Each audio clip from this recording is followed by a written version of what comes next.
No,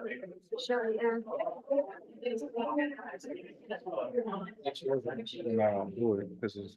I wonder where. You know where they're located, they are located up. So like, they times once they ain't coming in for them. You know what I mean? Especially in such a process. That's me. It just seems like.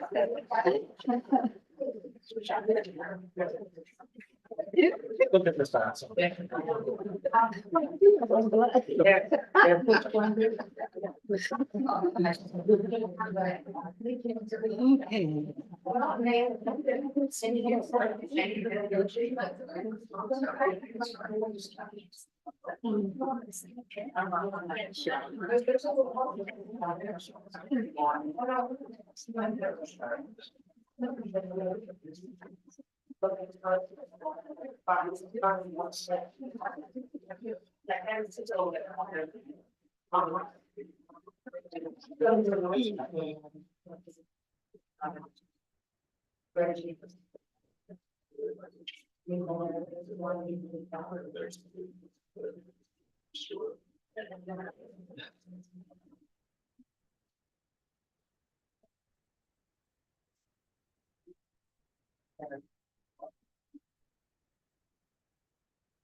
Right, folks, I will go ahead and call our meeting to order. It is 7 p.m.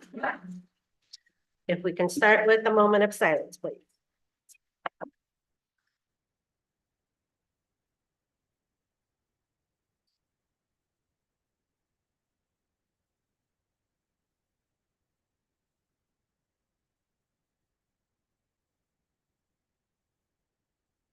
Now I'll stand for the pledge of allegiance.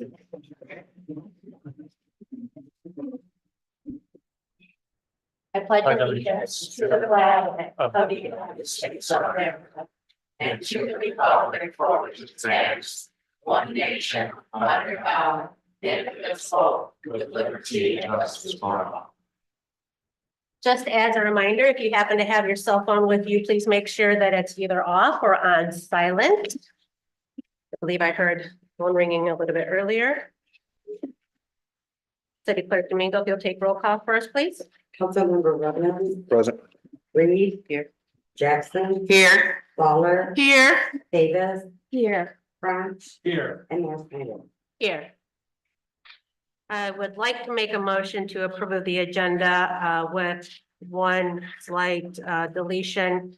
I got notice that our Eagle Scout here at hockey was not going to be able to be with us tonight, and they would like to reschedule his proclamation and recognition.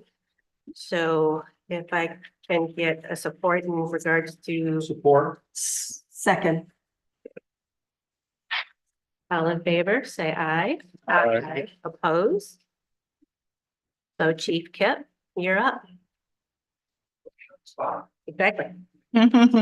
It's all here. Yeah. That PowerPoint up.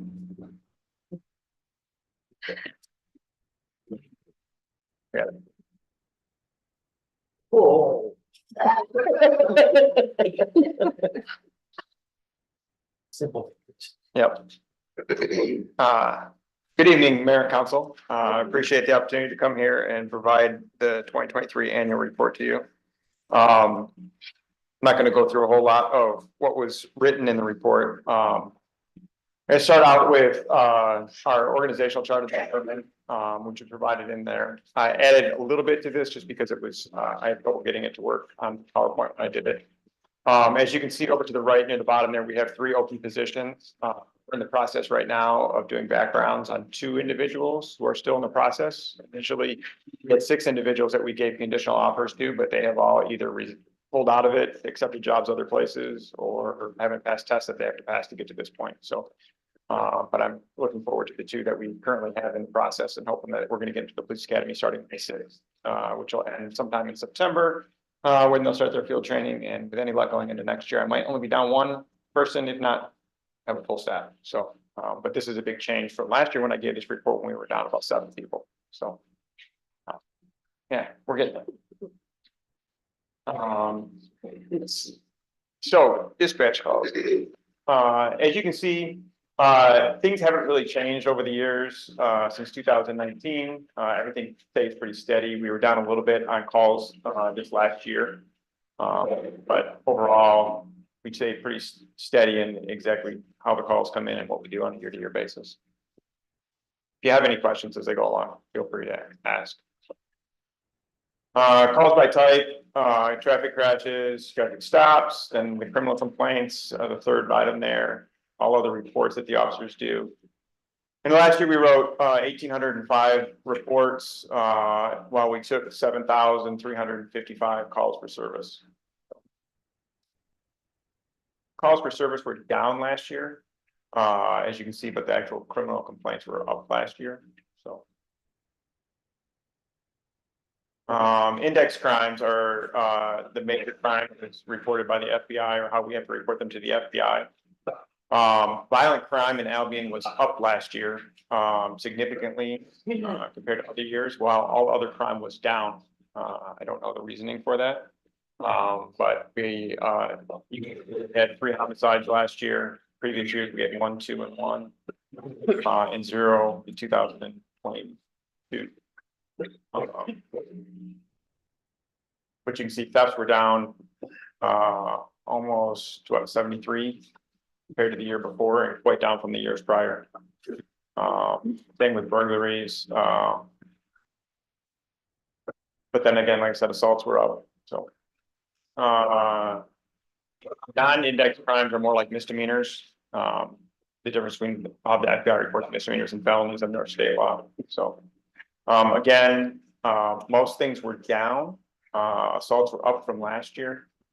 Car theft, I know, was up a little bit. That was on the other one I didn't talk about. But that was, we've been having the same problem they've been having nationwide with Kias being stolen.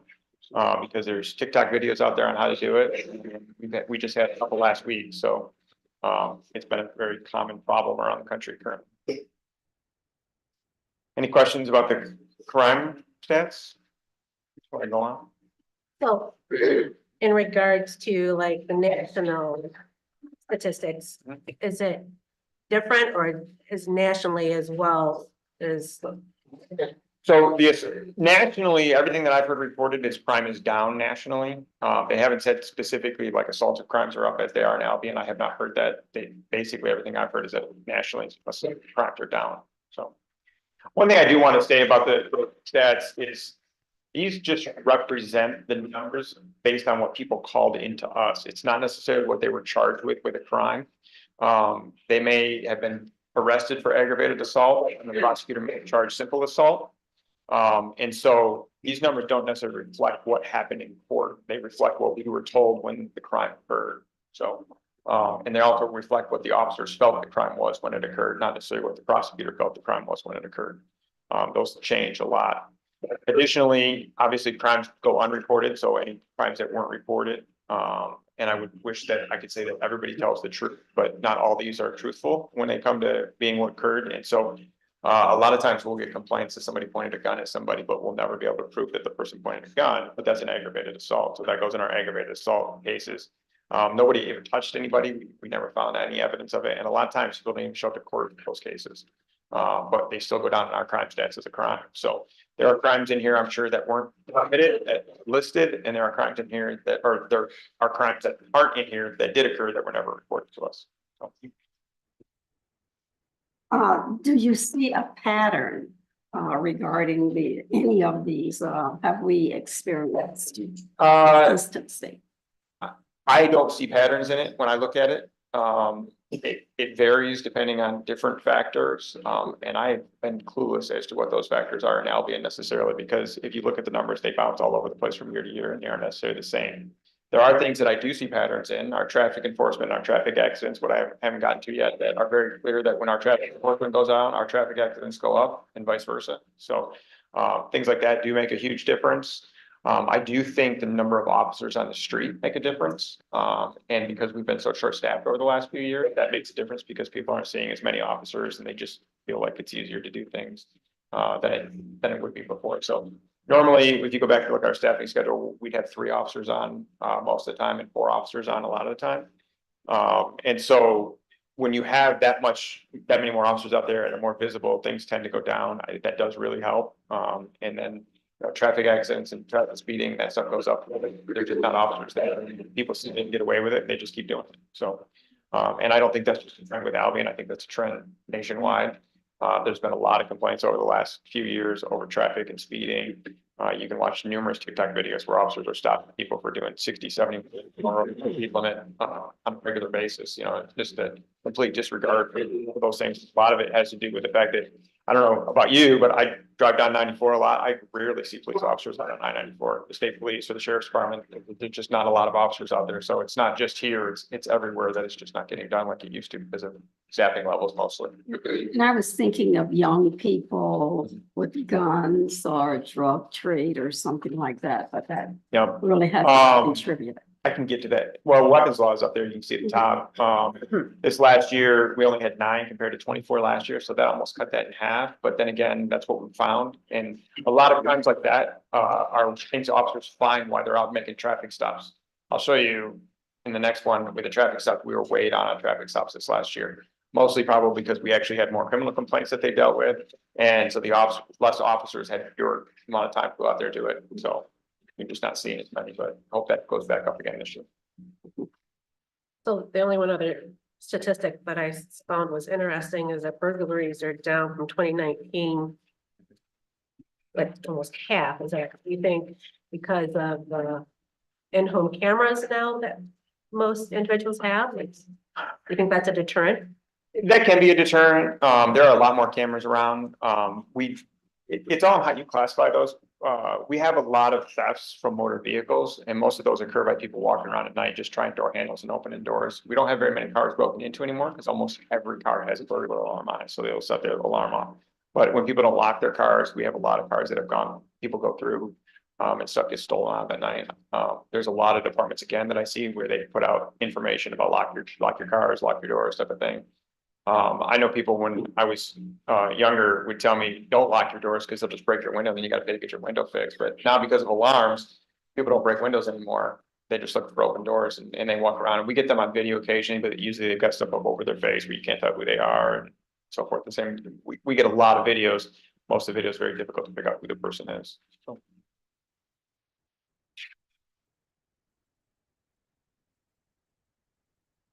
There's traffic enforcement, and as you can see, last year, we were way down compared to the prior year.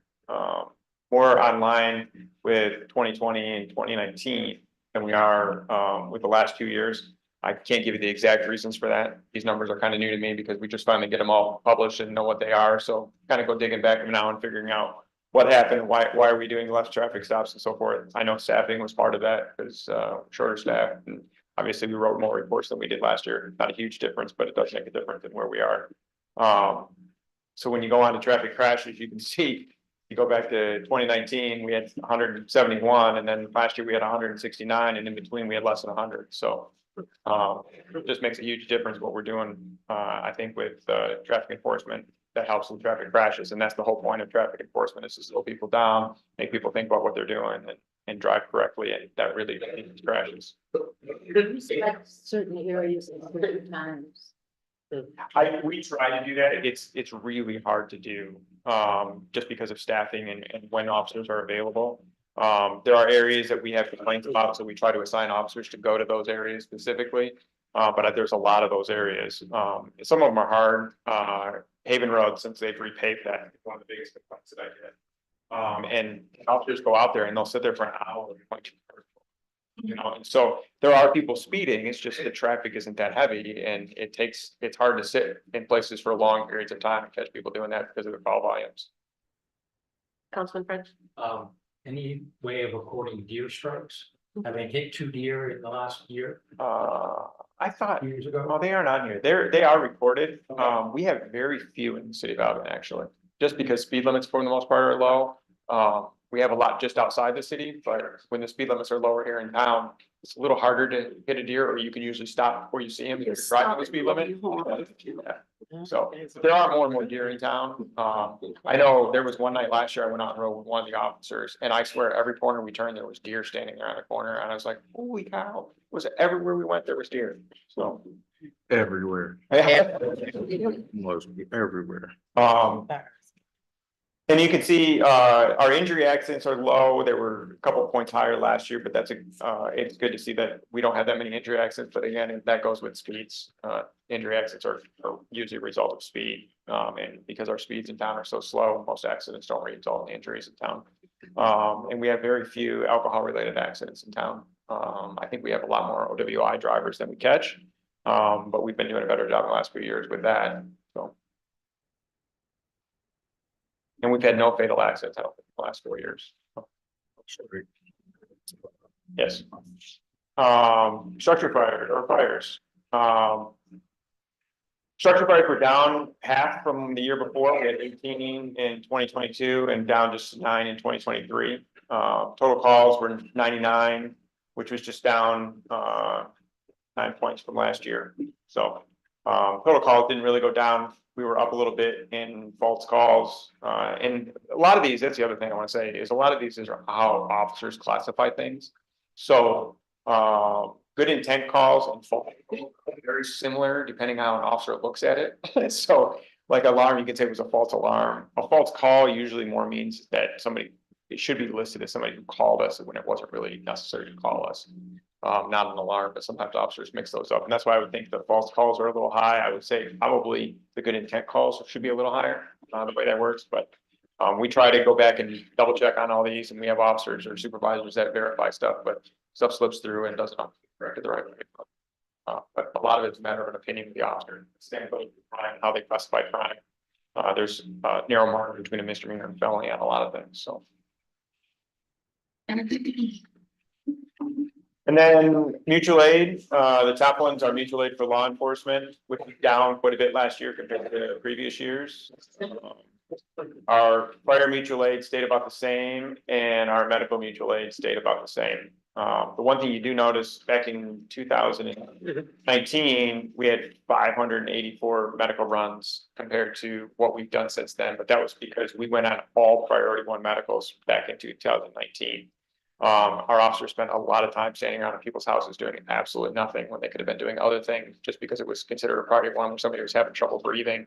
And so we'd stand around waiting for an ambulance to show up because we don't have anything to help somebody who's having trouble breathing. And then the ambulance showed up and they bleed. And so that's when we came up with the 584. When COVID came along, we decided that we were no longer going to go on priority 1s to stand in people's houses and hopefully keep the officers from getting COVID. What we found out, because prior to that dispatch, that if somebody was having a heart attack or needed CPR, there was no way for them to distinguish between the priority 1 and that. Since then, we get dispatched to all those. We've had no issues with that. And so those 30 some calls that we get are usually those type of calls that we're being dispatched to for those high priorities where we can actually help with doing CPR and stuff like that. So we still go on those. I think that is it. Anybody have any questions? Councilman French. Yeah, so mutual aid, that last slide. You Yep. Talk about aid given an emergency for fire, make similar designation for law enforcement. Well, it's kind of hard to do for law enforcement, because unlike with fire, the sheriff's department and state police have jurisdiction in the city.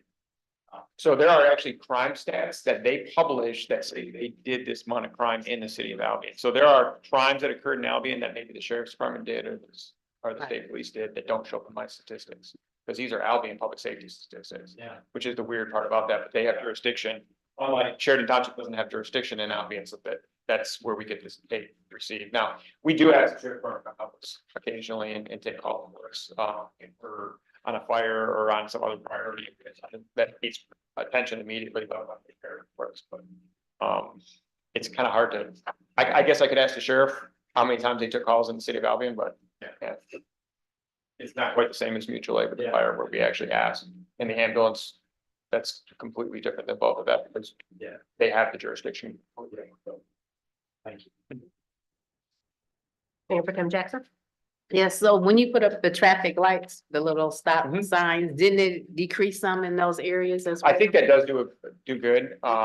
Currently, we finally got them back out this last week after it warmed up a little bit, because in the winter time, you have to bring them in like daily because the batteries don't last in the cold. Okay. They're on Haven Road right now, both at the bottom of the top of the hill by the park, because that's, like I said, been our biggest area of complaint. Mhm. You know, you wanted them up on Kennedy Street, and we got the stop or the speed limit signs put up there, and that's one of my next places to move them, but like I said, we just got them out, and we've been having a lot of trouble. About that, so we got them over there right now. Did some of the phone calls stop with the children, as far as the residents running the stop signs for the buses? Or is that still continue to I happen? have not heard of like many complaints recently, but I'm not aware Okay. that has stopped either. Okay. I think those things happen on a regular basis in different places and officers hopefully at the right place at the right time. And there are times that I encourage them to get out there. I know there was a period of time I noticed my officers were having lunch together at the fire station at noon almost every day. And I'm like, guys, there are a lot of people driving at noon. You can go out and do some traffic at noon, and eat your lunch you want. So I was like pushing for some of those changes and getting them out where we actually need them to be at the right time. So. I will say, having that speed alert system Yep. on Erie Street, Mhm. even though it's been gone for several months, I have noticed that it's still impacting people are driving slow. Yeah, I do think that it does have an impact on certain people. I mean, a lot of people just don't realize how fast they're driving and they see that and it does make a difference on them. There are some people out there. And the nice part about them is you can set speed on them. I think ours are set at 15 over, it shuts off and just flashes at them because there were stories of when they first put those up. People would see how fast they could actually go with their car and see how high they could. Yeah. So you'll notice that those will shut off at 10, 15 miles an hour over. So. Councilman Williams. Yep, thank you, Mayor. Outside of the additional staffing, do we have a plan or consideration for decreasing those top three serious crimes?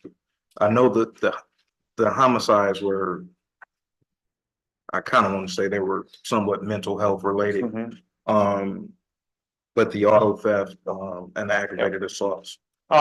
With the auto theft, we work with residents and cameras. A lot of times, we encourage people as much as we can to report situations where they see suspicious people around their house. Every once in a while, I'll get a Facebook message on our Facebook page and they'll say, hey, I had this picture of this guy at my house last night trying to get my car. It was locked. They didn't do anything, but all of that information is very valuable to us because that's what those people are doing. And if we don't know where they're doing it and when they're doing it, the more reports we get of that, even if they didn't steal anything or take anything, that more helpful it is to us to find patterns of behavior and where things are occurring and trying to get people at the right place at the right time. Because especially video like that gives us times, dates, descriptions of people. And the officers, it might be some guy, I know the guy had a red hoodie on. You couldn't see his face, but now the officers know, see a guy walking around with a red hoodie on, who might be the guy breaking in cars at 3 o'clock in the morning. So little things like that make a huge difference when they let us know. And so I always encourage people to give us that information because the more details we have about what's going on, the better we can serve our community. Gotcha. Thank you. Another question, what is the status of the entrance exit cameras that Oh, work. I meant to say that too, yeah. Thank you. The first camera has actually been installed down by the bus garage on Erie. So if you're coming into town, there's a camera operational and working right now. I know we're still working on some of the MDOT permitting, so the roads, the MDOT road ones are kind of on hold a little bit until we get the permitting all taken care of with them. But they are actually starting to install them. Great. So I was kind of excited about that. Officers all have access to it now and are receiving training in how exactly we can use it. And we have utilized it for a few crimes now because we do have access to ones outside our area, in both Jackson and Kalamazoo. I know Jackson had some concerns about it. They had a county commission meeting where they were gonna take away the right-of-way permits, but they got voted down, I heard, so I was excited to hear that. And I wrote a letter of support to Jackson to keep those cameras because that'll affect us over here as well, being able to have access to that information, so. I'm excited to get these in place and see what they actually can do to help combat crime in the community. Mhm. We had, to give an example, we had a Kia stolen from up on Eden Street 2 weeks ago, I think it was. One of the officers saw it, Lieutenant Phipps actually saw it, got into pursuit with it. It headed west out Irwin Avenue. He chased it all the way down to F Drive. He kept turning his lights off. He got concerned about the speeds and time, and he thought they had a complaint earlier with video, and he thought it might be a juvenile, so he didn't want to continue the pursuit, especially getting down at the curves near Homer. So he terminated the pursuit. Had those cameras been up on Irwin Avenue, we would have had the license plate. The problem is they weren't, and we didn't find out the car was stolen until 10 o'clock the next morning. So we had no idea where to go with it or any other information. Had we had that license plate right then, we could have put a VOL out for it. It could have gone on to other departments, so we would have had the exact car that they were looking for, which can be helpful. So there's been a couple other little things that have happened similar to that, where if we would have had the camera there, it would have given us way more information on what occurred. So Yeah. I'm excited about these getting up, and I appreciate everybody's support here for that. Yeah. Any other questions for Chief? Yeah. Thank you, Chief. Appreciate Thank it. you. Right, next we have Harry Valentine and Eric Ronowitz from our POAM union here to give a couple of life-saving awards. Good evening. Thank you for having us here. My name is Harry Valentine. I am a business agent and executive board member of the Police Officers Association of Michigan, as is Mr. Eric Ronowitz, who is here with me. I represent the Albion command officers and he represents the patrol officers. And every year the POAM conducts a program where they present awards for Officer of the Year and honorable mention for Officers of the Year. We receive a lot of nominations that are considered, and they recognize people at our convention in Grand Rapids. And we also do it in this method here for those that receive honorable mention. And tonight we want to recognize 3 of your Albion public safety officers for a job well done. And basically, I guess what I could say is first off, fear has kind of been defined in maybe a couple of different ways. There are those who define it as forget everything and run the other way. And there are those who define it as rise up and basically meet the challenge, whether they're afraid or not.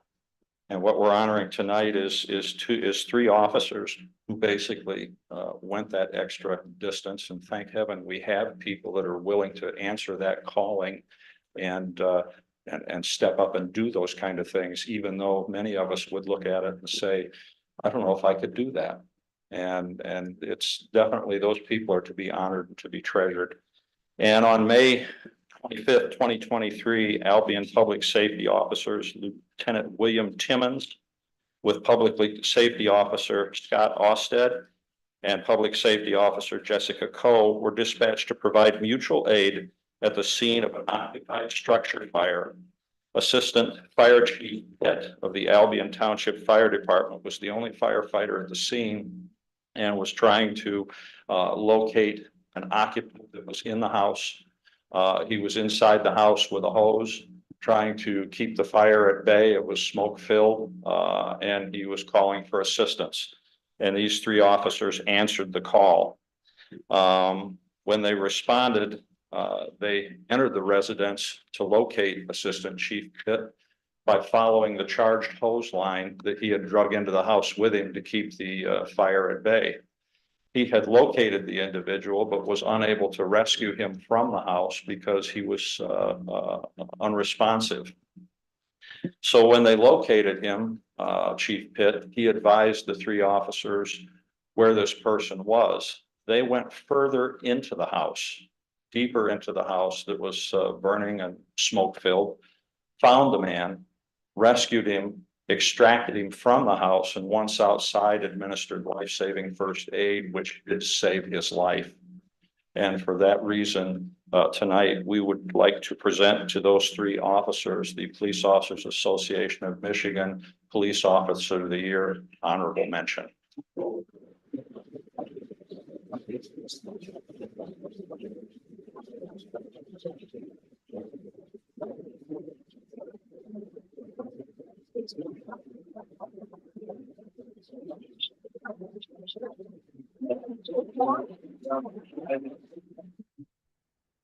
Thank you.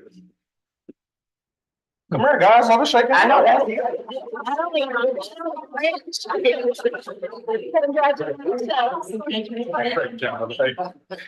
Congratulations. Congratulations. Are you fine? Congratulations. No, I'm not. Thank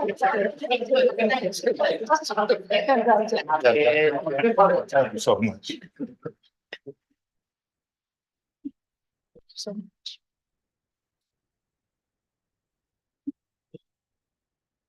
Well, needless to say that the city of Albion definitely is fortunate to have the staff that we have that not only does law enforcement, but also does firefighting. We are one of the few small communities that are cross-trained. So we are very fortunate to have individuals who can respond and take care of individuals that are in need. So thank you for being here this evening to recognize our officers. We appreciate that.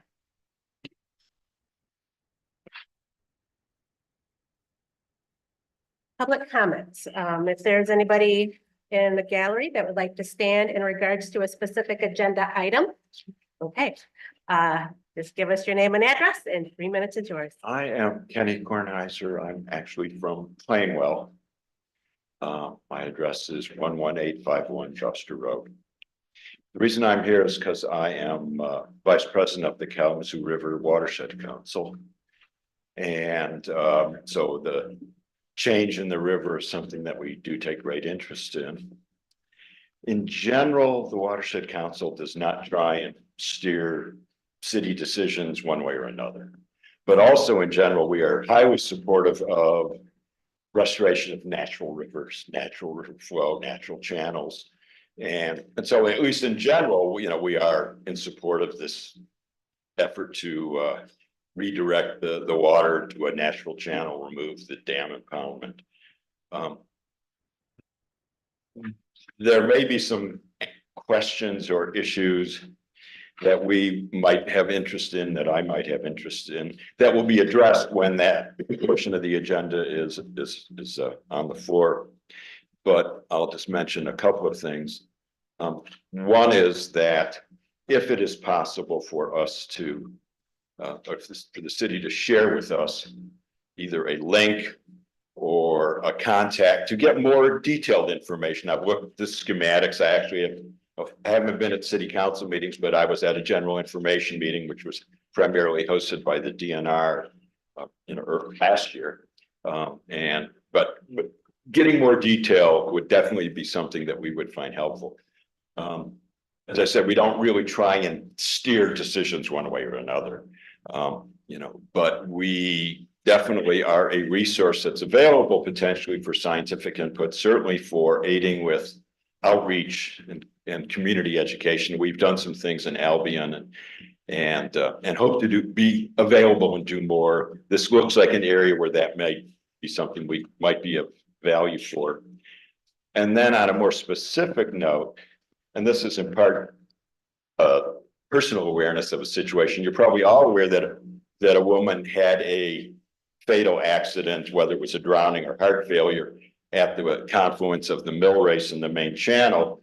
And I see that at least in some regard will be addressed, but in the schematic, it just looks like where the mill race is steered off and where the mill race joins is where work will be done. And in the same way that the main channel, you're going to have to do something to control flow, control the speed of the flow, control flooding. That particular confluence is it's a right angle, and that dam is dangerous, that small dam that's there now. I just wonder how will that be addressed, controlling the flow, will ripples be installed, that kind of thing. So if there was a way we could get more information about the whole project, if there's a link or a contact that can be shared, we'd greatly appreciate it. Thank you. Is there anybody else that would like to stand and address council in regards to an agenda item?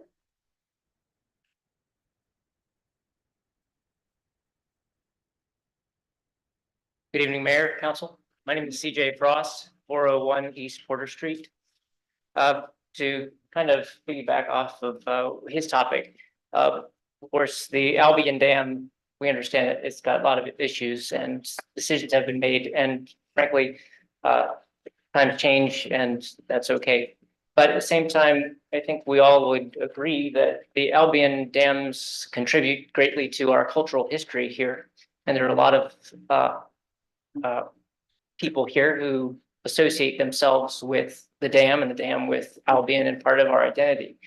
And so on top of more information about what future of the Kalamazoo River through Albion would look like, I would add that I know I would be interested in seeing, I'm sure others would too, what the future of the kind of cultural landmarks that might be left in place for those in the future to look back on the river and say, this was the impact that it had. This is the legacy that our forebears left for us. Looking at Ceresco Dam, you may be familiar with the dam renovations that they did there at Ceresco. They have kind of a monument there, and they've got kind of a structure there that kind of directs people's attention to the impact that the mills and the dam had on the history of the building of the town. And of course, that is a similar story to Albion. So, and I think that's important. And I, as a citizen of Albion, I think that would be something that others would be interested in knowing about too, the considerations that the council has made in that regard. Thank you. Yep.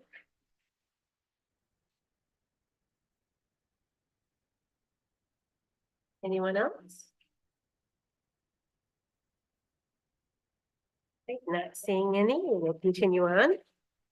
In your packets, you have a couple of items in your consent calendar. We have a March 18th study session minutes, March 18th regular session minute, our March 25th special meeting minutes, along with the approval of 4 permits for a couple of events that are happening in town, May 8th, on June 29th, July 29th, and August 24th. All of these are at the Albion Malibu. Do I have a motion to approve? So moved. Support. Discussion. I just wondered if page 231 of the minutes were corrected regarding. Yeah, so I talked to Clerk Domingo, and they are correct as stated. She's looking in to see if we can add a comment section to notify that the vote did fail, even though it may look like it passed, but it Right. did. It did fail, and that's what's reflected in the minutes. Any other comments? All in favor, say aye. Aye. Opposed? All right. Next, we have the item for approving the solution for our Albion removals.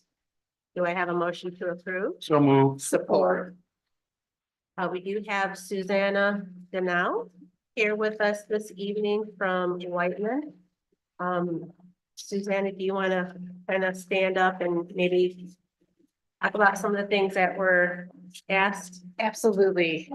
So thank you again for having me tonight, and thank you for the support on moving this project forward. I'm going to try to answer as many of the questions as I heard so far tonight. We are in very, very early preliminary stance right now. So what you're seeing in front of you is alternate one that was just approved. The goal of that is to remove all of the dam structures. None of them function as they were intended to be, to function when they were originally built. A very amazing history, and you're right, that should be recognized. There are plenty of ways that we could, we have a lot of history that is known in Albion, which has been really helpful for us. So a lot of that could be put on boards. Different pieces of the dam could be saved. There's some question about the stone walls and whether or not those could be saved and kind of reutilized in the park. A lot of those questions still need to be answered as part of the design process, which I think now we get to start on. And then as far as the flows and bringing the different segments in, all of the dam removals would result in placement of riffles, and the riffles serve in multiple functions. One is to, you know, kind of bring these two different bodies of water together in a way that's a little bit safer. They also help the river that has now been disturbed because we're removing a structure that's been there for a couple hundred years, almost 200 years. That earth underneath is going to be a little bit less stable. This will help lock that in place and help prevent undercutting from occurring upstream. Those questions, definitely want to have public comment. We want to hear from folks and find out what the issues are. I feel that would help our project start off on the right foot and is to the best of our ability. So I can work with the city on that and try to get that scheduled sooner rather than later so that we can hear from the different folks that live there, especially on the project. Another comment I heard was those that have river access currently, the goal would be that would maintain. And I know there's a couple of properties, if you take property lines and send them out further, that they converge. And that would be something that we need to address and make sure that they're handled in the most proper way. So we already recognize that as an issue that needs to be resolved. The drawing, the dark blue line that's showing the river going back and forth is the goal is to have a sinuous river again, a more natural river versus a straight line, which is kind of what it is now. It is not an exact science at this point in time, but just representing that we want to put those curves back in. On other dam projects that we've worked on, those banks, that are currently underwater, that turns into more land that can be used by whoever owns it. For instance, Barnes Park is pretty far south in our project. There's a boat launch right there.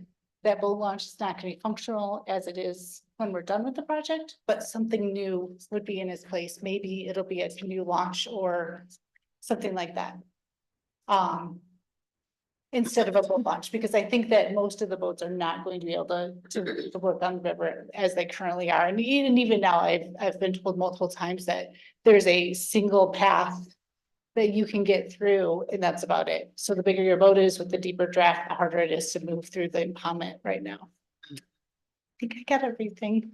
I was listening really hard, but I did not write it down. Were there any questions from council?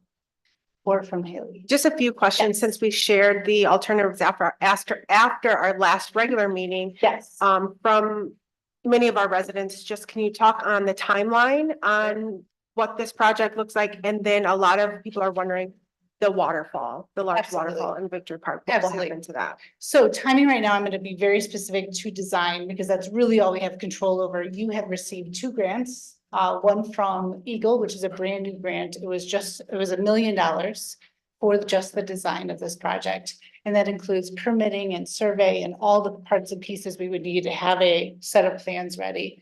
You also received one from Great Lakes Fishery Trust, and that was $200,000, I believe. And then in the city's match, I think in total is $50,000. So that, congratulations, that was, from what I understand, the largest one that's been granted so far. That's a big deal. This money is new. Most people have not been able to get this much money to take out dams or do anything with dams. And this is a new program. So that's fantastic. That's just for the design phase.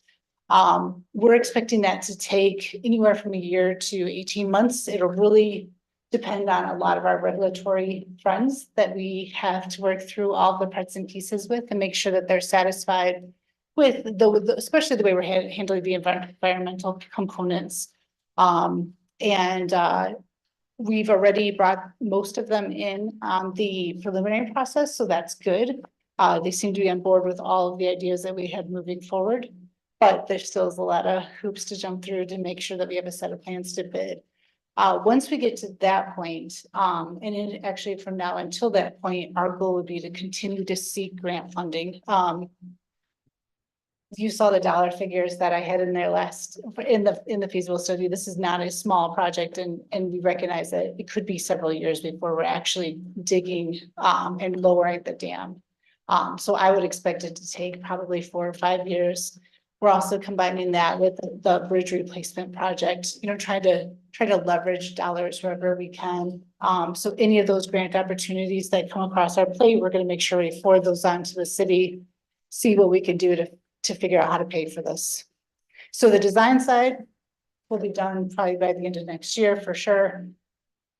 Construction will just kind of depend on where we find money. Yes, there are 3 alternatives presented. Yes. Do you have any recommendation or priority in which you're? Yeah, absolutely. It was alternative 1. The main reason for that is that it accomplished most of the goals that we had set forward in the feasibility study. And was the most cost effective, which is hard thing to say with that large of a dollar amount. But it did strike the most. Option 2 in our minds was not an option after we continued to study it a little further because it did not have enough water in both the Mill Race and the natural channel coming from the east branch. So that one we kind of threw out ourselves because it was very clear during the public meetings that we had that water in both channels was a necessity and not just a flood control option. Number 3, the really great project, but it's really hard to recommend for you to spend several $1,000,000 more and not get something a lot better. So that was also one that although it was a great project, it solved again, I think almost all of the goals. It made more sense to stick with alternative 1. So water flow will continue in all 3 channels as it is now, with some modifications, but really that there will be water flow in all 3 channels. And that's really, I think, one of the biggest goals that we heard from the public that need to happen. I also did not address the waterfalls. Sorry about that. So waterfalls, those will be gone. Instead, what we're looking at is more of a bubbling brook. When you have riffles in place, you have water that is moving over it in a different way than just a free flow channel, and it's pretty and you can hear it but it will not be a waterfall anymore. All of those will be gone, all those structures. How wide do you anticipate the South Branch to be? That is a great question, and I should know that one offhand. What we are studying is the natural channel that is unaffected by the dams, and it will mostly match that. Okay. Do you know the depth? I want to say it's less than 3 feet. Okay. Pretty consistently. Okay. Perfect. Yeah. Perfect. Yeah. And there was one other thing that I did not mention, and that is, so Eagle, is the state entity that monitors all dams in the state of Michigan that are greater than 6 feet in height and have an impoundment of 5 acres or more. The Victory Park Dam, the big one, that is a regulated dam. The state has been asking for repairs for over a decade, and at this point in time is unwilling to entertain much more of a delay in repairing the dam. So if we were to decide not to take them out, they would essentially ask that work to repair them be done immediately. And they're also one of the grant funders to help us take this dam out. So they're at least putting money behind what they're asking us to do, which is great. All right. Any other questions? Okay, well, thank you. Thank you. Very much. Do we have any other questions or comments for either Susanna or City Manager Snyder? So we are asking council to approve option or alternative 1 right now. So moved. Support. City Clerk Domingo?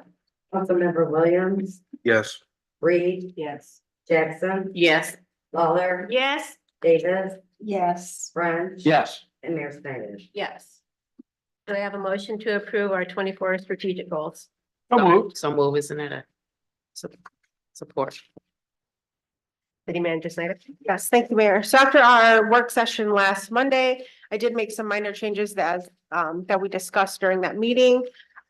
Mostly there were a few goals added to reflect the desire to work with healthcare providers to address or provide more information on services and make that a priority for our community. So that has been added under focus area 3.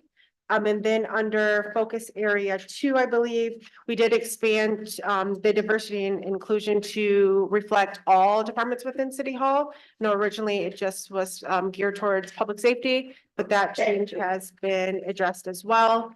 And then one other was we removed one under identify solution to address the dams. I believe it referenced the feasibility study, which has been completed. That report was presented to you guys at our last regular meeting. So we did remove that. Any questions or comments for City Manager Snyder? Okay. City Clerk Domingo? Councilmember Reed. Yes. Jackson, Yes. Lawler, Yes. Davis, Yes. French. Yes. Williams Yes. and Mayor Snyder. Yes. Do I have a motion to approve of the Allen Law Group for the proposed EDC investigations? Moved. Support. City Manager Snyder?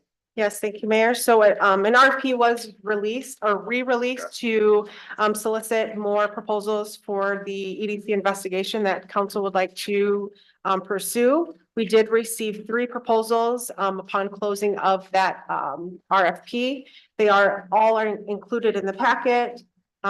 We are making the recommendation to pursue the Allen Law Group. Just in reviewing each of the proposals, they all reference the $10,000 cap that was set by council. However, they have the lowest hourly rate. And then they also provided the notarized statement saying that no one contacted them or solicited them out to submit a proposal in response to this. So we are just making that recommendation to move forward with the Allen Law Group. Any questions or comments?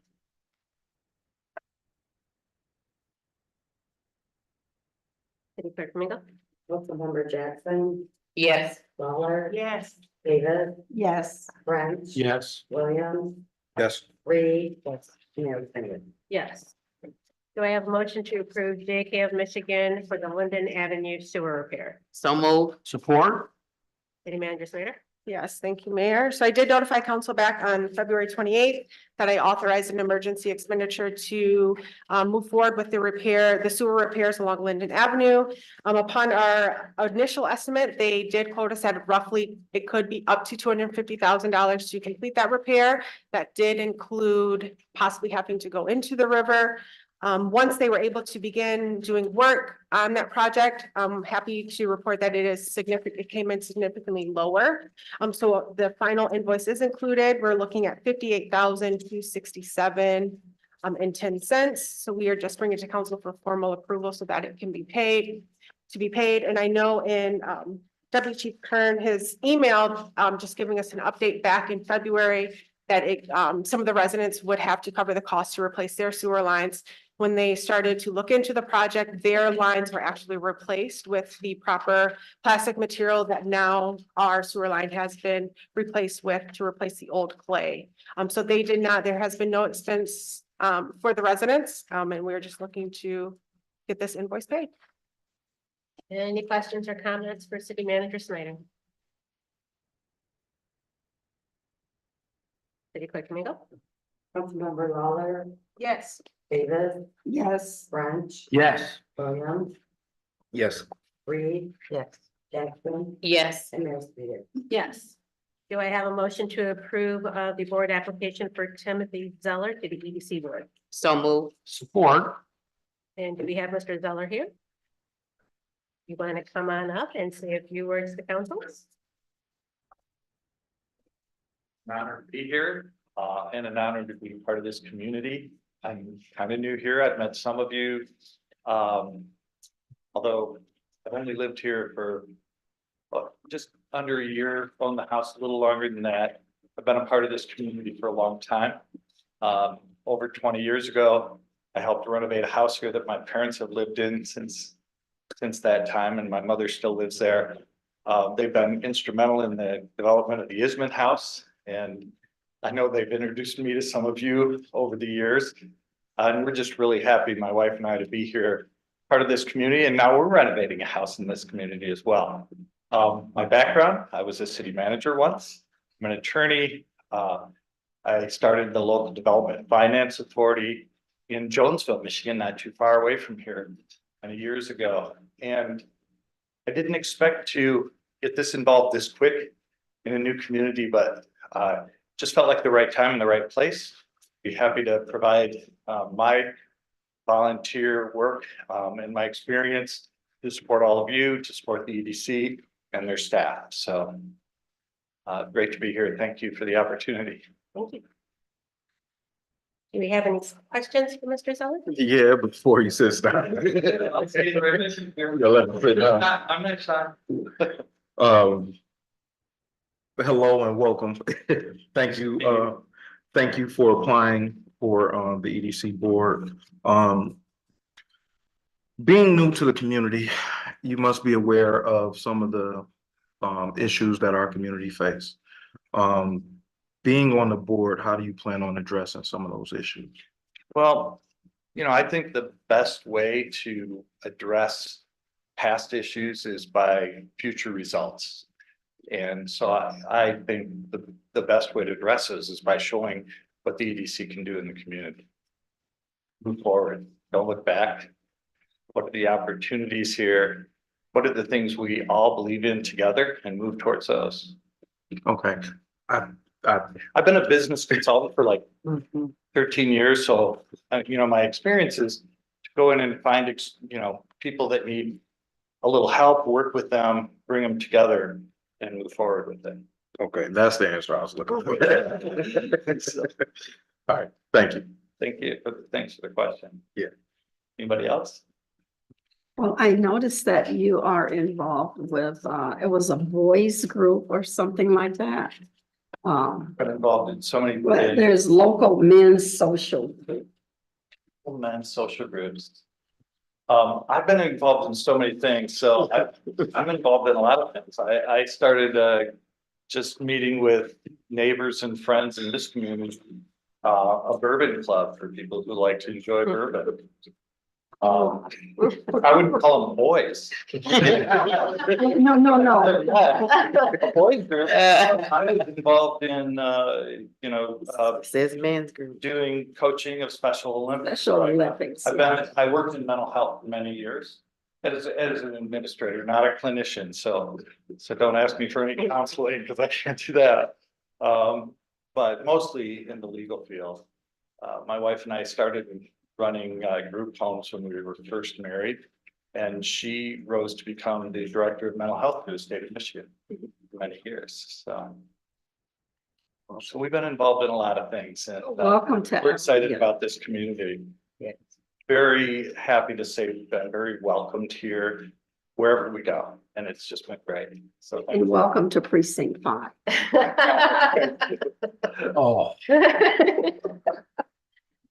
I gotta say, just one of the best things about living here is I live across the street from the sledding hill at Victory Park. And listening to those kids screaming with joy, every time you see an inch of snow, they're out there. And we just love it. We just love being here. So thank you. I should say welcome to precinct 6. Well, you're. I welcome. lives in My mother lives in precinct 5.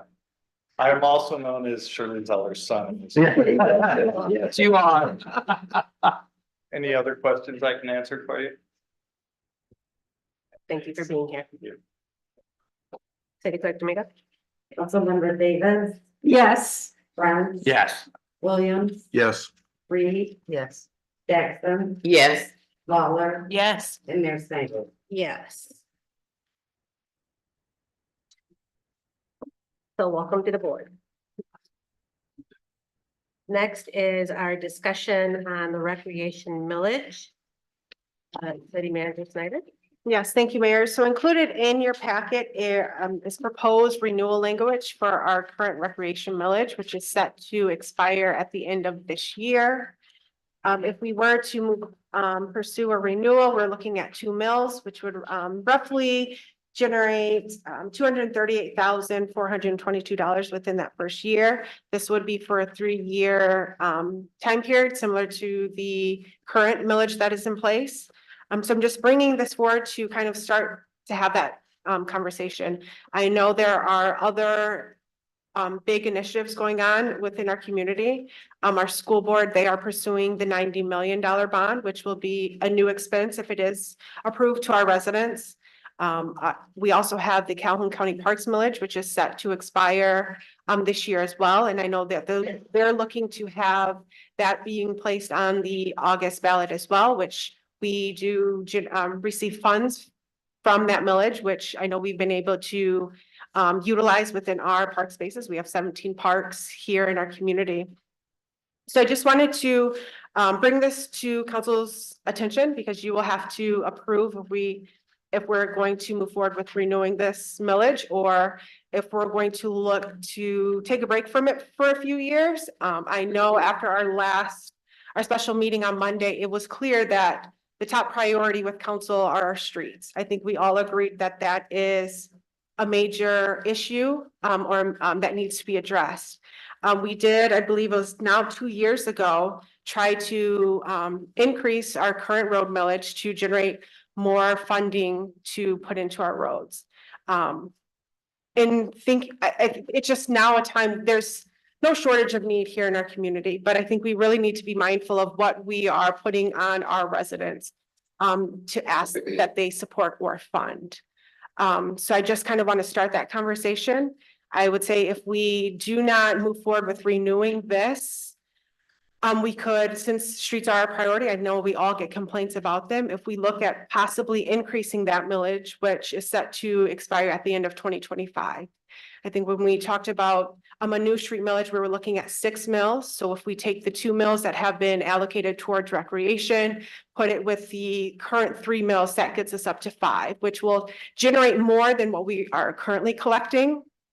I just want to highlight when it comes to roads, I learned the city of Marshall, they have a millage in place. It's roughly, I think, 1 mill, which generates what we generate for 3 mills for our roads. So it's hard to, when we're talking about doing what other communities do, it's kind of hard to compare ourselves. The revenues that we receive from millage are based off of property values. And to have 1 mill generate what we do for 3, it means they have higher property values than what we do have here in our community. So that is why it's important to see our property values go up, because that is how we generate the revenues to support some of these initiatives. So I just wanted to bring that to everyone's attention, because when I found that out, it's kind of alarming. So I just want to kind of start to have that conversation with council. Obviously, it's up to council's discretion on how we want to go, but I think the bond that's going for the proposed bond for our schools, that's a big initiative right now. And we know we do need a new elementary school here in our community.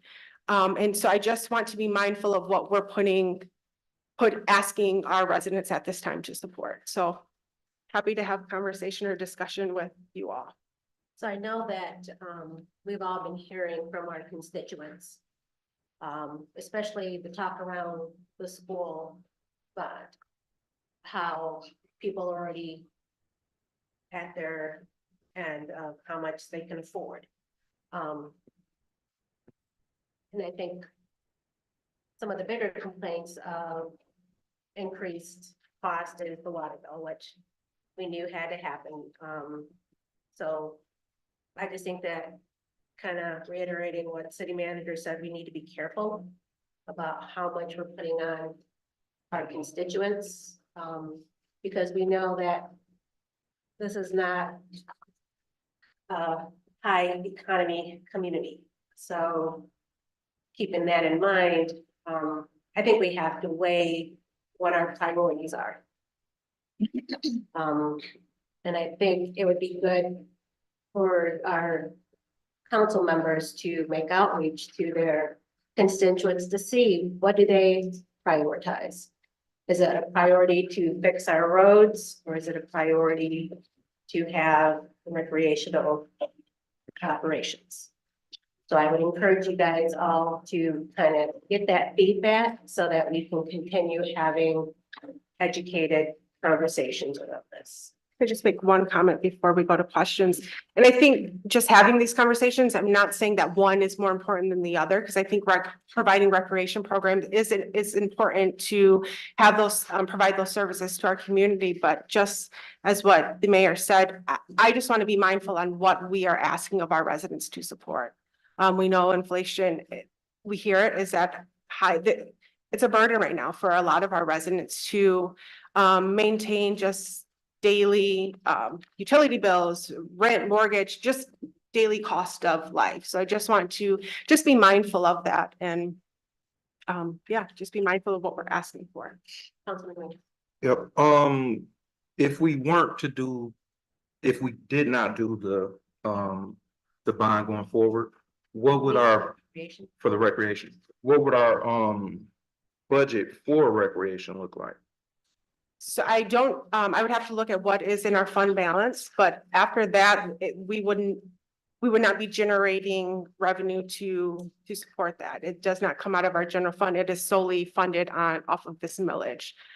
So then we would have to rely on some of the other organizations here in our community that have been providing recreation program in addition to the Y. So we do have the service agreement with the YMCA to provide recreation programming, but I know there are other groups and organizations here in our community that also provide recreation services. But the budgeted line item is what supports the Y, right? Correct. Yeah. And so if we don't have that, that goes away. So what we would have left is what is just within that fund balance, and I can get that amount and share that with council. But then if we do not pursue this, we would no longer provide city recreation services. Okay, thank you. Mayor Pro Tem Jackson. Yes, once again, thank you for bringing that conversation up. As we talked about it throughout this week already. One concern I do know that we do need to know is we need to account for the funds that that are already in the grant. So that we can see how we utilize those. And then also find out how much money is being allocated to other programs. So that we know that helps us with the decision and helps our residents make a good decision towards as I was speaking to you guys about what sense does it make to have another millage for the rec? But I'm quite sure if we get those dollars and cents, we can kind of justify that. But like you said, the number one concern is the roads. And I believe that money that could be allocated from the millage would help us get further on getting our roads done. You mean if we If take you it back? take it back, yes. Yeah. Because Okay. you know, we have many people that do tell us, what are you guys gonna do with all these parks? You know, where's all this money being allocated to the parks and to the recreation? You know, some of them don't know the background of what we have as programs for our youth as well. But the dollars and cents that have been allocated on that line, if we can show where this money is going, because we don't show it enough. And I think that we should find out more like every 3 months or something of that sort of where that money's going, so that we show our residents what we're doing. Because it takes like 6 months to almost a year before we say anything to them of what's going on or how we're spending that money. And then also, which I said, I know you're already probably looking at grants, you know, to help the roads. But then that would still be the same thing. We're looking at more grants to help recreation as well. Yeah, so that is one of my concerns, but like you said, the surveys or going out and talking to our constituents would help that as well. But many people have already voiced that opinion of what are we doing with the recreation money? And Jill Hine with the YMCA, she will be coming to council, I believe, at the next council meeting to provide that update on the programs. And I believe she mentioned Becky Jones, the superintendent with Marshall Public Schools, will be attending as well to kind of share information. And I just also want to highlight the proposed millage, which I know the TAC, the Transportation Authority of Calhoun County, which we do participate in. They're working to determine the millage to what millage amount is needed to fund the countywide transportation. So that's been an initiative that's been in discussion, and actually now we're seeing some movement behind. So that will be another additional millage that will be placed on our residents, because we did opt in to participate, which, because we know transportation is also another need here in our community. So there, like I said, there are a lot of initiatives going on, and we really have to be mindful of what we're asking our residents to support. And just because we support one over the other, we're not saying that it's not important, but we do have to listen to the complaints and the feedback that we are receiving from our residents. Like, Councilman Reed? I know we have more problems than we have money, but I still, when it comes to the recreation program, it doesn't, the way I feel about it, does not have to be through the Y, but we need to have something for our children. Because if they've got all that time to waste, Kip is gonna have to get more than 2 more people to put on this agenda. So I think we need to keep in mind the children. Councilman French? Thank you, Mayor. I see the rec millage in the same light that I see the education millage, that it's about helping the children who are the future of the city of Albion be the best they can be, so that they are prepared for the 21st century in whatever job in Albion or near Albion they can have.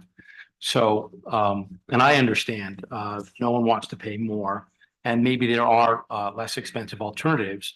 But I think when we get all the information, I think I'm going to side on the favor of children over roads.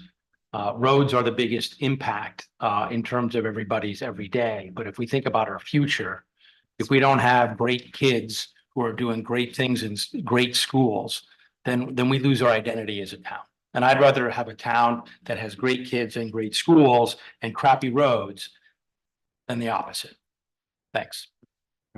Councilman Davis? I was just going to make mention of the transportation millage. That is a countywide millage. So I asked the question at the last meeting in terms of, because I can see Albion being bombarded with millages and bond proposals and things like that. And that is supposed to come before right now in November. So it's not going to interfere with the school bond or the recreation if it comes in August. But but that is a vital service that we want to have in terms of transportation. But of course, being in education, children, my first priority. And if we can at least, maybe if it's not this year, maybe if we have a plan of action for the coming year, we will use these resources since, there may be other resources we may be able to pull from, and then maybe next year, but at least a light at the end of the tunnel for the children. So I guess I will clarify the one comment you made, Councilman Davis. So, from the cities and the townships within Calhoun County, we had to opt in. And I know that, and yeah. so it's not. Yeah, I'm on the committee, and we were But I just talking wanted to about the make sure ones that that opted people were aware. out.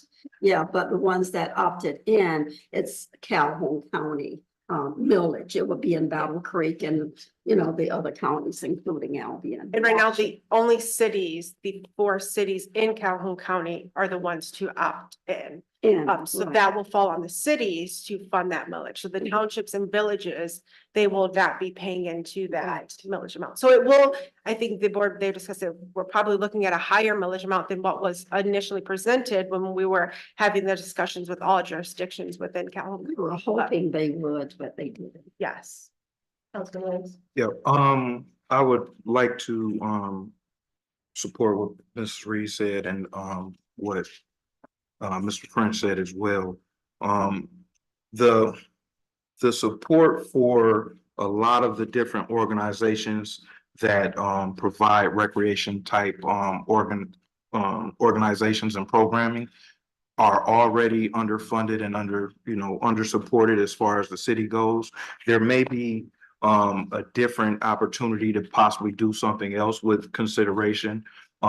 Maybe we bring back, staffing, recreation staff here at the city. Maybe that's a consideration. I do, understand the value in addressing the roads and, you know, the considerable amount of millages that we currently have on the table that will soon become burdensome to people in the community. But I would imagine that the feedback we would get from the community, especially those that have lived here and have participated in recreation department supported programming, would be that we continue to support those programs going forward. Even if it means that we, you know, have to pay for them through a millage. So I just wanted to voice my concern as far as that goes. So Attorney Harkness, is there anything on the city charter as to how much Yes. we can, Yes. and how will that come into play on this decision? So this is just a renewal. So it's not gonna, it's not going to raise us above our threshold. We're at our millage threshold right now, is my understanding, with the exception of a slight, like maybe like a quarter of a mil or half a mil due to the Headley rollback, but we're at our maximum millage. That we can assess without. That the city can assess locally, we're at our maximum.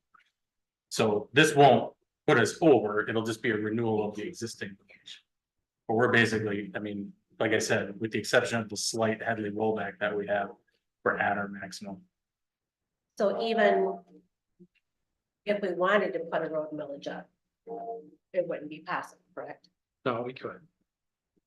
The 14.5 mils are a function of what can be assigned without a vote of the people.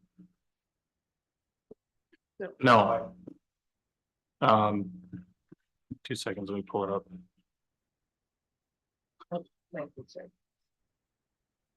I'm in the wrong tab here.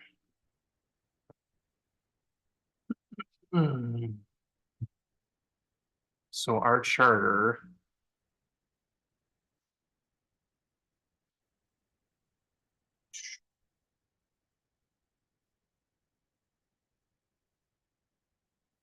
Our charter, the maximum we can do without a vote is 12.5. With a vote, we can't exceed 20. And we're at like 19.5 or 19 3/4 or something like that. So then how do we do the education bond? How do we do any of this? Bond about, so. That's not what we're talking about here. The 20 is what we can do locally. I see. The education bond is a school district wide, which encompasses us, Marshall. No, That doesn't count towards our 20 mil count, all on the outside. just like. Debt millage or debt bonds are not counted towards our millage. Look, yeah, go ahead. Yeah, so that goes back to what I'm stating, and I'll continue to say, because I believe in the children wholeheartedly, as all of you do. We need to see where those dollars and cents are being allocated from the recreation bond before we even, you know what I'm saying? I understand the heart of this, that, or whatever, because there might not be enough money even going towards those other entities that are working with children to help them to continue to keep going on. So I just believe when we get that first piece, then we can continue to go further. Yeah. And just, if we are going to move forward with this, we have to be on the ballot in August. We have to submit approved ballot language to the county by May 14th or 15th. So we do have time at our next second April meeting, and then our first May meeting at the very that's the last time that we can consider that to meet the deadline for the August ballot. Councilman French? Yeah, so we'll need some information about what our exact mill load is currently, when things are expiring, when things can be brought back on, et cetera, so that we can make that informed decision at the next council. And what difference would it make as well, you know, with the bond or without the bond? the timeline, because I'm thinking what we have right now will take us through 2024. Right? Mhm. And I believe if the proposed school bond fails during this special May election, I believe they're going to pursue August as well. Is that correct, Joe? That's my understanding. That's, That was my understanding too when I talked to him. Mhm. So I'm just looking to, for you all to engage your constituents, to get their feedback, let them know that we are considering this, we're having these conversations, bring that feedback back to our next meeting if we have to delay it to our first May meeting, but that I will look at you all to kind of bring that information back, because council, it's up to you all to make this decision on if we want to pursue this renewal or not. Great, folks, any other comments? I'd like to make a motion. It's just. It's just a discussion. So if we're closing the discussion. If we're closing the discussion, I'd like to make a motion following that. Okay. I move that item G be postponed until our next regular meeting. And that my evaluation be included and tabulation into the overall score. Didn't we have to vote on it prior to when we did the, Well, I think what the council, if I'm not mistaken, I think what Councilman Williams is asking, it's probably a two-part motion. One is to table the agenda item and the other is to add his tabulation in. So That's two. it can be combined into one motion, but I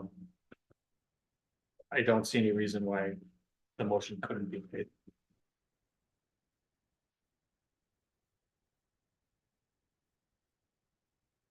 we got a motion? Support.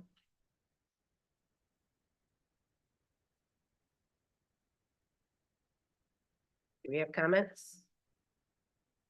Councilman French? So having just gotten Councilman Williams's evaluation, how hard is it, like in 5 minutes, for me to do the math? And I could do the math, not like it's hard.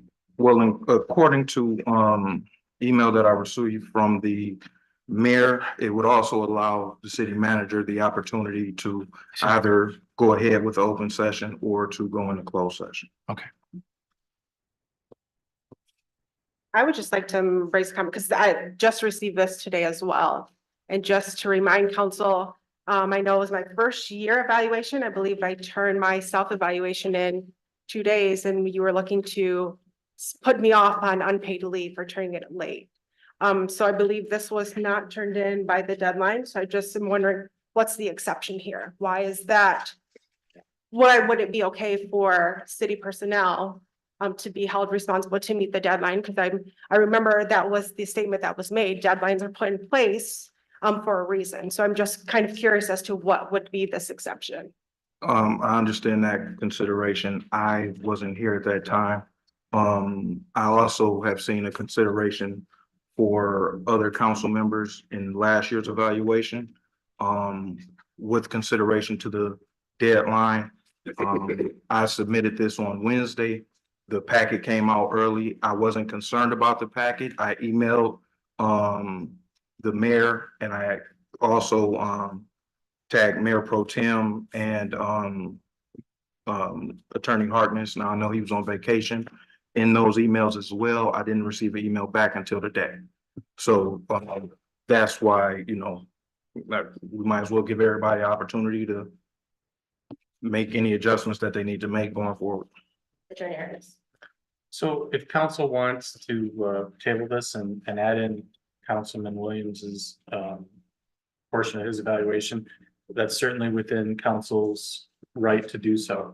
My suggestion to council would be, as a future agenda item, is that council set a policy moving forward as to when everybody needs to set, because you only evaluate 2 employees in the city, myself and the city manager, but to avoid this issue in the future, my suggestion would be you set a time period, like everyone's evaluation has to be to the mayor and the employee being evaluated at least 7 days before their evaluation. That way, Everybody knows what the deadline is. Everybody gets a chance to view everything, including the employees.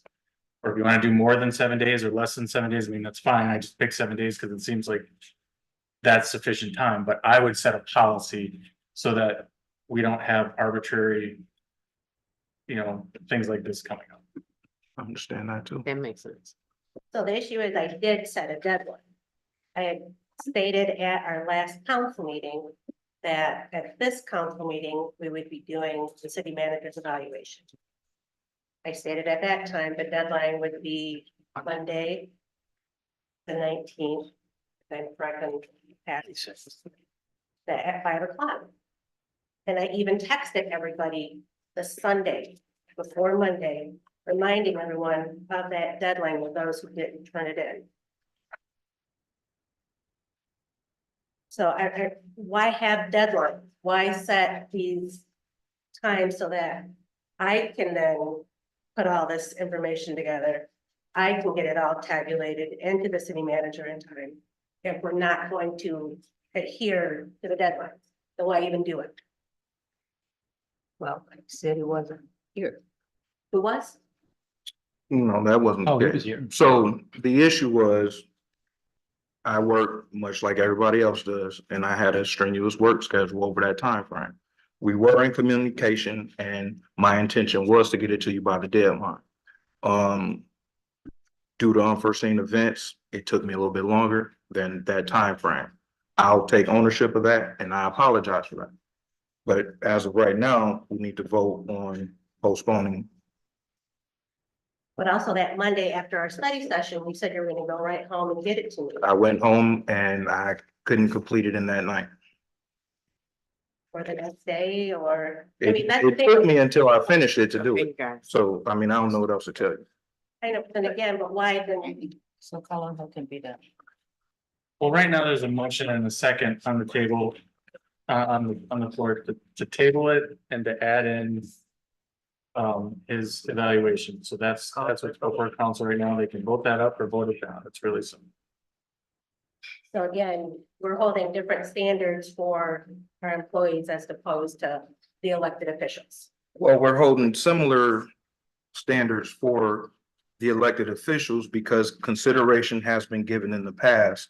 And if consideration is given, then why would I not expect that consideration will be given? Like I said in the emails, I wasn't concerned about being in the agenda packet, but I also asked to be considered in the tabulation. I don't really know what else to say. Right. So unfortunately, that email that you sent out, when you're speaking of, was that Wednesday, no, Thursday. It was Wednesday. It was, Wednesday, and then I responded to you Wednesday. yep. And then that next email you sent where you expected to be intended to be updated and tabulations corrected, that was Thursday at 6. I did not expect the agenda packet to be updated. I expected online that it would be updated so that people, the rest of the council would be able to also see my form. Being that we've had appointees to boards that have come over the weekend and we've had these different things take place in that time frame, I didn't expect to not be considered in that way.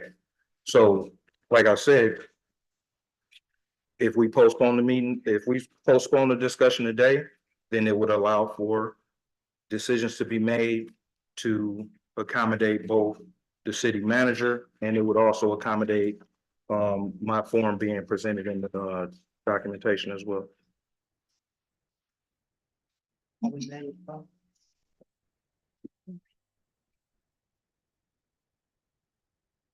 Right, so everybody know?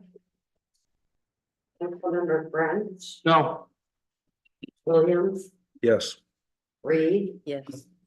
Jackson. Yes. Lawler. Yes. Davis No, and Mayor Snyder. No. So Attorney Harkness, can you also create, I guess, a policy for us to approve? Yeah, we'll just do it as a resolution. Yeah, you have a resolution for, I think your evaluation starts on end of March 31st. When is your last day of your, your contract? It's the 15th of March. The 15th of Fifteenth, March. okay, I thought that was out of here. So it should be done 2 weeks prior to her. To the 15th. Well, when the evaluation is done, council can do the evaluation. But I'm saying when we give it, when we getting ready to have it here at the council meeting. When we go over and review. We need to make sure that she's able to see everything. And we have it in to the mayor in time enough so she can get everything into the packet. Right, so. I When guess you do the resolution is what I'm asking. Yeah, so is council comfortable with a week, or do you want to do longer than that or shorter than that? No, Council should have at least 2 weeks with the eval. I'm not saying It how time long, wise. I'm not saying how long you get it from the clerk or the mayor to fill it out. I'm saying set a deadline for when it has to be be turned turned in, in. because the mayor should have it, and the manager or myself, depending on who you're evaluating, should have, I would say, at least a week to be able to review it and tabulate it. Now, if you want to do shorter than that, you can do that. If you want to do longer than that, that's fine. I mean, the clerk or the mayor could send it to you a month ahead of time to give you all the time in the world to fill it out, but there should be a deadline, a uniform deadline to when council needs to turn those in for tabulation and review. Okay, So our meeting's on the Sounds first good. and on the third. 7 days wouldn't be bad. All right. Future agenda items.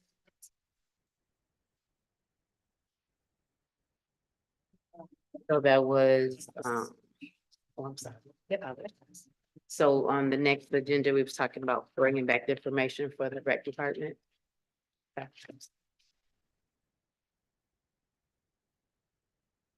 Anything else? And did we make contact with Wallflower? I'm waiting to hear back. Okay. Councilman Lala? I'm probably in the wrong section, but, Future agenda I items. wanted, yeah, to know the update on the, signs for the autistic kids. Remember we was talking about that a while ago.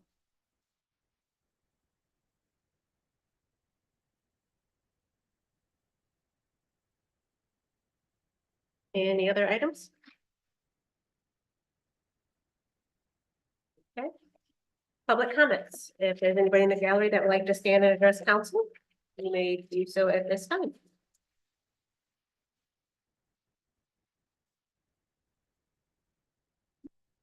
Good evening again, Mayor, Council, CJ Frost, 401 East Porter Street. I was just interested in item F under section 11, discussion of the recreation millage. And since you're interested in what your constituents have to say, I thought I'd weigh in right away to give you something at least to think about. I don't see if the millage conversation goes between recreation or roadways. I don't necessarily, or in education. I don't see that as a zero-sum game with either roadways or education. I think that, I know that education is extraordinarily important in Albion. I have a background in education myself, and I find it to be paramount to all of us, not just our youth, but our older generations, people who need continuing education. I think that's important for any community. However, I will say that the roads in this community are the first thing that anyone drives on. It is the introduction that all of us, those of us who live here and those of us who don't live here especially, we recognize we're in Albion when, where you can feel it when you're on the roads. But I think that if we can do something to improve the roads, that brings business, that increases property value, which in turn comes right around and gives us the tools we need to assist with our education budget. So just, I urge you to keep that in mind as someone who drives these roads every day. I live right in town. It's very important to me that our image as a city from those who traveled through Albion to come to do business with us, to visit us as friends from out of town, that they see, wow, this place is coming up. And I think the roads are a great way for us as a community to show pride in our community. And I know that's a concern for all of you. I'm not saying that it isn't. We all know that it is. It's a concern for all of us. But to particularly look at what we were saying about, well, you know, if we do this for the roads and we're not doing this for education, I don't think it's really that cut and dry. That is sadly. Well, but I do think that if we pay some attention to the roads, that will come back to us and be a benefit to us in education and in a lot of other ways. From just from one of your constituents. Anyway, thank you for your time. Anybody else like to stand and address council?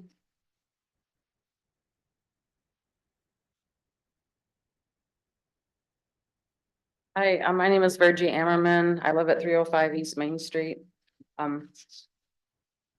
I too wanted to speak on behalf of the roads because I think as we develop, it's very difficult to attract people to town. I'm sorry, I'm also the EDC president and CEO. So I don't live in town, but that's the job I have.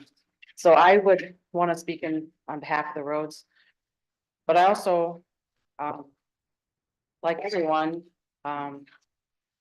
recreation is super critical. So, I don't think the dollar amount of the recreation would do a lot of roads. So I think, and the city manager knows better than me, per mile cost, but it's extraordinary. So there must be a way to look at a different funding mechanism, you know, for roads. So I think the city manager's done a great job of getting all kinds of external funding and not to burden anymore, but I trust that we could do both because I don't think it's gonna be a millage for the roads. I think we calculated the amount and it's just huge. So that has to be a special ask and some work put into that, and certainly would love to support that, but would, you know, hope that we can somehow keep the rec too, because that's what our kids do and we did it, you know, so hopefully there's a way to do both.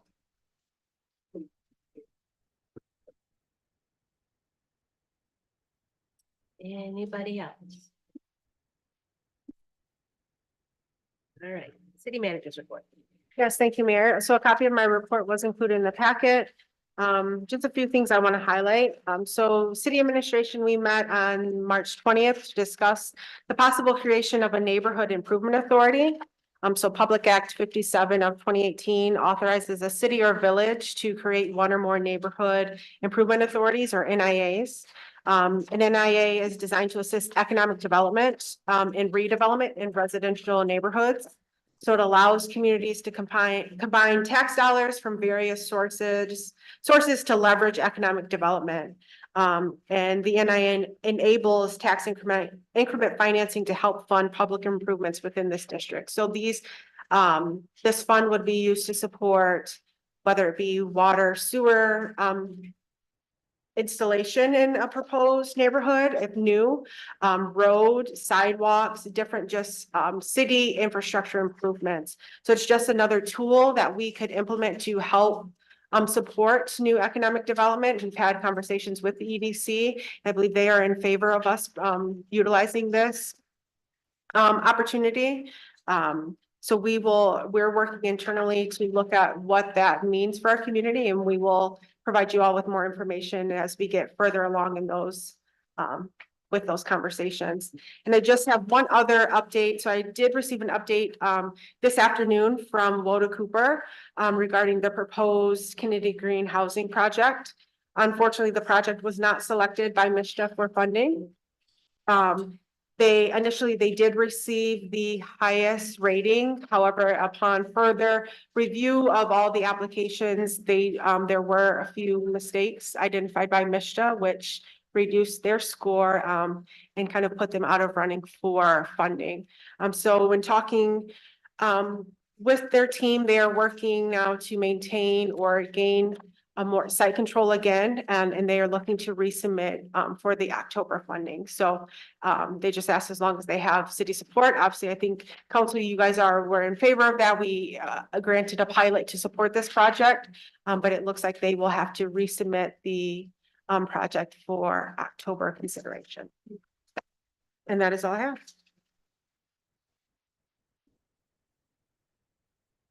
Any questions for City Manager Slater? Council member comments?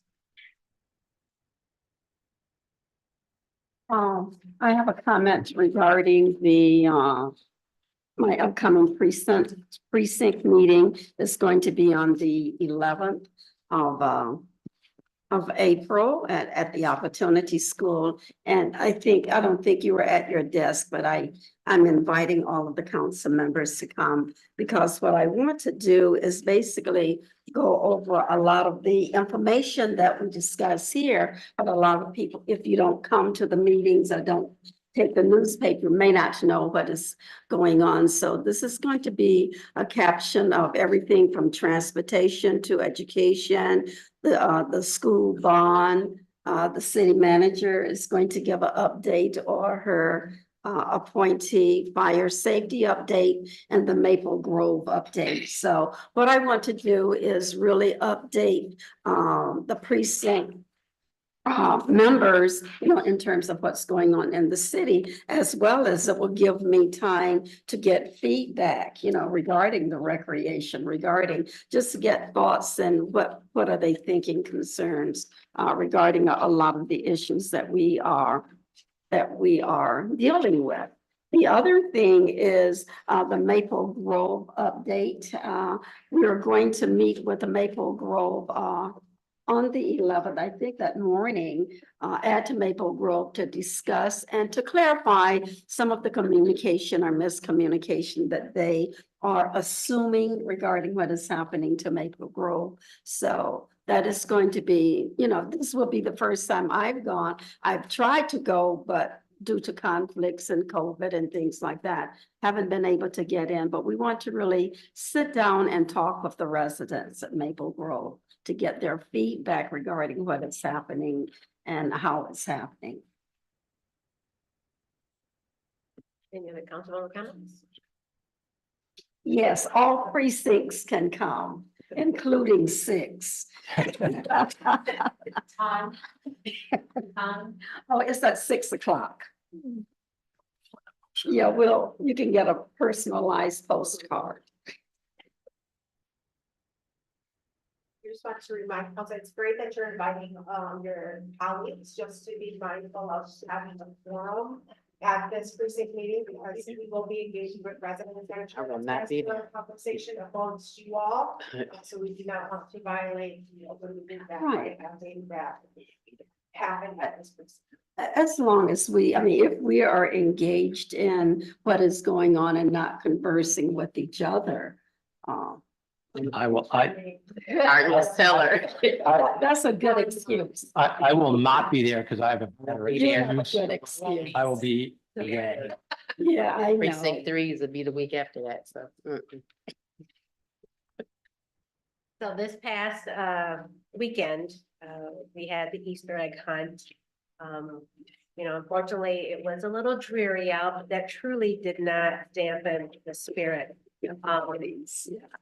The Fuentes team was concerned that people were not going to come out. They made a quick adjustment into the location. So instead of the main park area where the structures are, they did it by the pavilion.